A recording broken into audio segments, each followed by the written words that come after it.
क्या आप सभी आत्मिक स्थिति में हैं? क्योंकि आत्मिक स्थिति में रहेंगे ना, तभी इधर का एक एक सेकंड हमारा सफल होगा। 1 मिनट में, 1 सेकंड में, सेकंड के भी सेकंड में बाबा से खुद को कनेक्ट कर लें। क्योंकि डेली हम जो पढ़ाई पढ़ने आते हैं ना, जिसका नाम है मुरली, प्यारे बाबा की, मीठे बाबा की मीठी मीठी मुरली।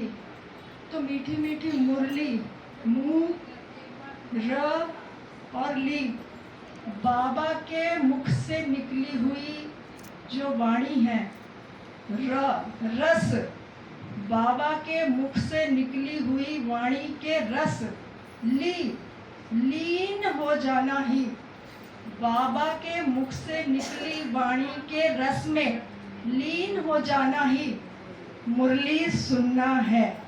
अब जो जो आत्मिक स्थिति में होंगे, ईमानदारी से बताइए उनके रोंगटे खड़े हुए या नहीं?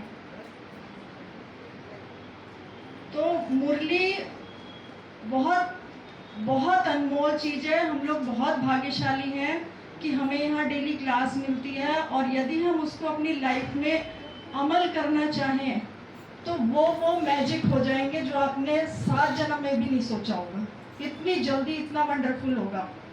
और बाबा मुरली में एक बात डेली बोलते हैं। 2 बार तो पहले तो बोलते हैं मीठे बच्चे, सेकेंडरी बोलते हैं मीठे मीठे सिक्की लदे बच्चे, यानी डेली बाबा हमें 3 बार मीठा बोलता है।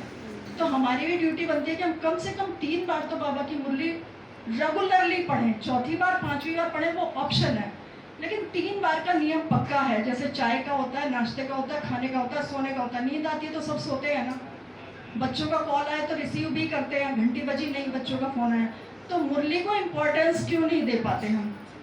तो 3 बार बाबा मीठे बच्चे कह के हमें प्यार दे रहा है। तो आज से हम ये यहाँ पे संकल्प करके जाएं कि 3 बार मुरली पढ़ना है।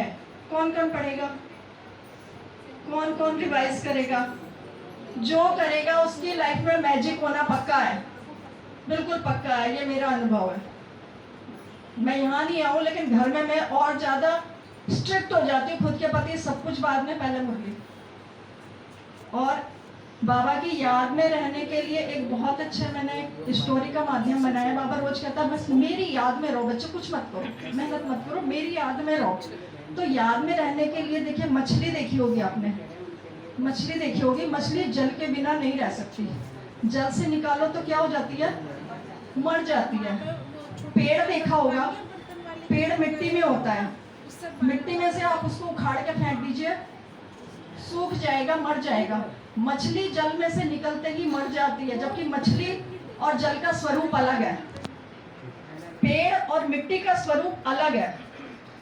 भगवान ने हमें आत्मा बिंदु और हम भी आत्मा बिंदु, हम सेम होने के बाद, उससे डिटैच होने के बाद क्यों नहीं मर जाते? क्यों हम सांस लेते हैं बेशर्मी की? क्यों हम संसार में इतना पागल हुए जा रहे हैं? सोचने की बात है। जरा मंथन करिएगा कि मछली का स्वरूप अलग है, जल का स्वरूप अलग है, लेकिन जल से अलग होकर वो नहीं जीवित रहती एक पल भी, कितनी भी प्यारी चीज उसको दे दो। पेड़ जल में से उखाड़ के आप फेंक दीजिए, कितना भी आप उसके ऊपर खाद पानी डालिए, पेड़ मर जाएगा। तो मैं आत्मा और उस परमात्मा से डिटैच होके नहीं रहना चाहती, ये हमें हर पल सोचना है। और बस यही कहना चाहती हूँ। ओम शांति।